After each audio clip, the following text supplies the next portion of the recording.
কয়েকদিন আগে বাংলাদেশ থেকে স্বামী এবং স্ত্রী দুইজন মিলে তার 3টে মেয়ে সন্তানকে নিয়ে পবিত্র উমরা পালন করতে গিয়েছিলেন মক্কা মদিনায়। 3 কন্যা সন্তানকে নিয়ে স্বামী স্ত্রী উমরা করতে গেছেন।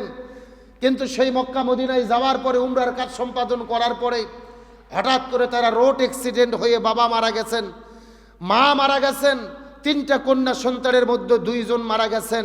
5 জনের ভেতরে একমাত্র ছোট্ট একটা মেয়ে সন্তান বেঁচে ছিল, যার নাম হলেন ফাইজা। বাবাকে হারিয়ে, মাকে হারিয়ে, তার 2 বোনকে হারিয়ে বড় অসহায়। 5 জন ব্যক্তি একসাথে উমরা করার জন্য গিয়েছিলেন। তারা উমরা করেছেন, ছবি তুলেছেন প্লেনের ভেতরে। তারপরে কাবা ঘরের পাশে পুরো নেট দুনিয়া ভাইরাল। বাবা মা এবং 3 কন্যা সন্তান হাসি খুশিতে পবিত্র উমরা পালন করেছেন। কিন্তু রোড অ্যাক্সিডেন্ট হয়ে বাবা মা আরও 2টে মেয়ে বিদায় নিয়ে চলে গেলেন। একটা মাত্র সন্তান ফাইজা বেঁচে ছিল। বাবা মাকে সঙ্গে করে নিয়ে যিনি মক্কা মদিনায় গিয়েছিলেন, তিনি একা প্লেনে চড়ে কান্না করে করে তিনি বাংলাদেশের মধ্যে ফিরে আসলেন। আজকে তিনি কান্না করছেন, তার কান্না দেখে পুরো পৃথিবীর মানুষ কাঁদছেন। ছোট্ট সন্তান ফাইজা, সে বলছেন আমার বাবা মা ঈদের আগেই ফিরে আসবে। ছোট্ট মানুষ, এখনো তার সঠিক বুঝ হয় নাই, বলতেছে আমার বাবা মা আমার বোনেরা ফিরে আসবেন। এই যে ছোট্ট সন্তানকে রেখে বাবা মা আরও 2টা বোন জমিন থেকে বিদায় নিয়ে চলে গেলেন। আমরা দোয়া করি আল্লাহ তাআলা যেন তার 2 বোন এবং বাবা মাকে শাহাদতের মর্যাদা দান করেন, বলেন আমিন। আল্লাহ যেন তাদেরকে জান্নাতের মেহমান বানায়, সবাই বলেন আমিন। কিন্তু এই ছোট্ট সন্তানের জন্য আমরা কাঁদছি, হাহাকার করছি, তার কান্না দেখে আমাদের মনে কষ্ট লাগছে। তবে রসুলের হাদিস ভুলে গেলে চলবে না। পবিত্র উমরা পালন করতে গিয়ে মারা গেলেন, রমজান মাসে মারা গেলেন। এদের মৃত্যু যেন তেন কোনো মৃত্যু নয়। সুনান আবু দাউদ শরীফের হাদিস প্রমাণ করে, রসুল পবিত্র জমানে ফরমান, রমজান মাসের মৃত্যু, উমরা করতে করতে মৃত্যু, এটা হলো জান্নাতি ব্যক্তির মৃত্যুর আলামত। জোরে বলেন সুবহানাল্লাহ। একজন ব্যক্তি মারা যাওয়ার পরে সরাসরি জান্নাতি কিংবা জাহান্নামী বলার কোনো সুযোগ নেই। কিন্তু হাদিসের মধ্যে রসুল বর্ণনা করেছেন জান্নাতি ব্যক্তির মৃত্যুর কিছু আলামত রয়েছে। অন্যতম আলামত, যদি কোনো ব্যক্তি ভালো আমল করতে করতে মারা যায়, নেক আমল করতে করতে মারা যায়। আপনি যদি রোজা রেখে মারা যান, এটা জান্নাতি ব্যক্তির মৃত্যুর আলামত। আপনি মসজিদে নামাজ পড়তে পড়তে মারা যান, এটা জান্নাতি ব্যক্তির মৃত্যুর আলামত। আপনি হজ উমরা করতে গিয়ে মারা যান, এটা জান্নাতি ব্যক্তির মৃত্যুর আলামত। রসুল বলেন আমুল সলে করে, অর্থাৎ ভালো আমল করতে করতে যারা মারা যায়, এগুলো হলো জান্নাতি ব্যক্তির মৃত্যুর আলামত। সুবহানাল্লাহ বলেন। পক্ষান্তরে যদি কেউ অন্যায় করতে করতে, গুনাহ করতে করতে সিনেমার হলে যায় সিনেমা দেখতে দেখতে মারা যায়, এটা কি মৃত্যু? জাহান্নামী। জোরে বলেন কি মৃত্যু? যদি গুনাহের কাজ করতে করতে মারা যায়, এটা হলো জাহান্নামী ব্যক্তির মৃত্যুর আলামত।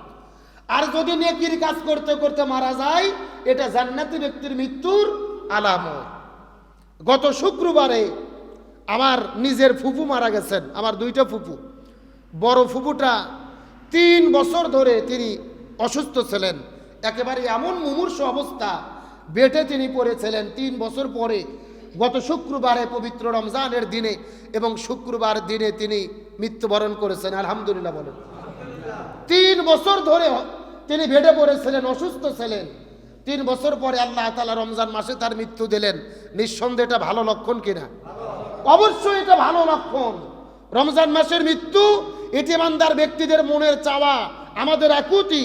আল্লাহ তাআলা আমাদের সকলকে যেন রমজান মাসে মৃত্যু দেয়, বলেন আমিন। আল্লাহ যেন আমাদের জুমার দিনে মৃত্যু দেয়, বলেন আমিন।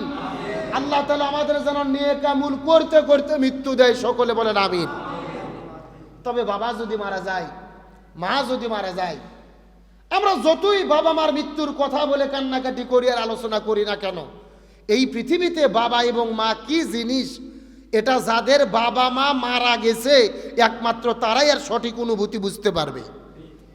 যেরকম দাঁত থাকতে দাঁতের মর্যাদা বোঝা যায় না, একই রকম ভাবে বাবা মা বেঁচে থাকা অবস্থায় বাবা মা কি জিনিস এটা উপলব্ধি করা যায় না।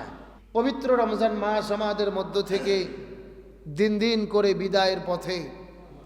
দেখতে দেখতে 1 সপ্তাহ পার হয়ে চলে গেলেন।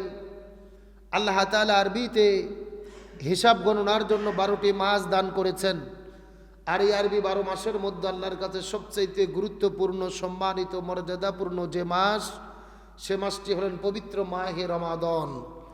হাদিস শরীফের মধ্যে এসেছেন, রসুল বলেছেন এই রমজান মাসে যদি কেউ একটা ফরজ আদায় করতে পারে, আল্লাহ তাআলা ৭০টা ফরজের সমান সওয়াব আল্লাহ তাআলা তাদের আমল নামায় লিখে দেয়।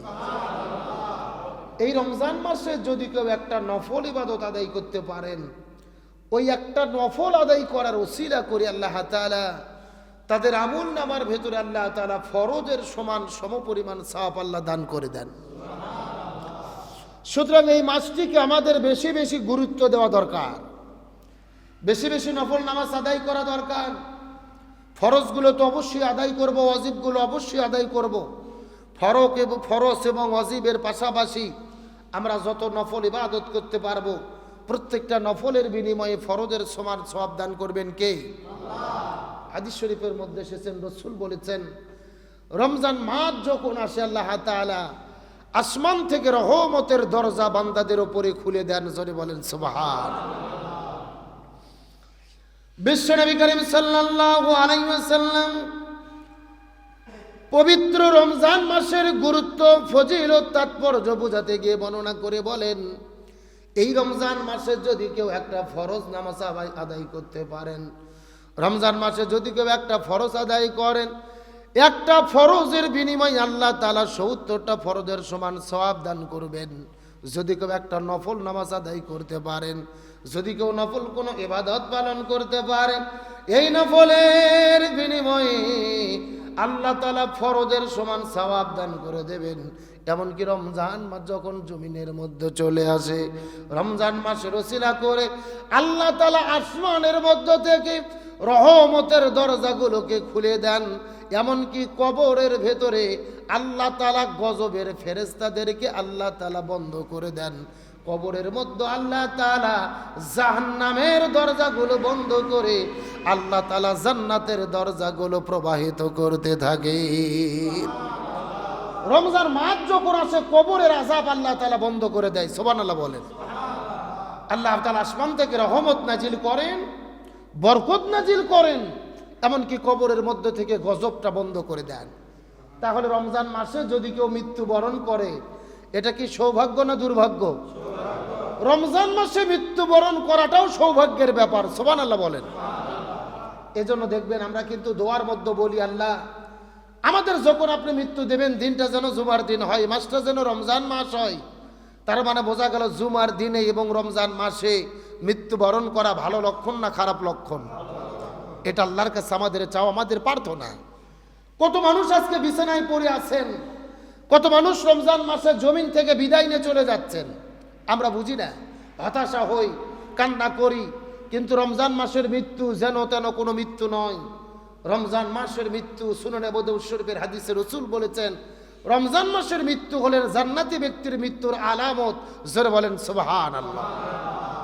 সুতরাং এটা আমাদের আশা থাকবে, কামনা থাকবে।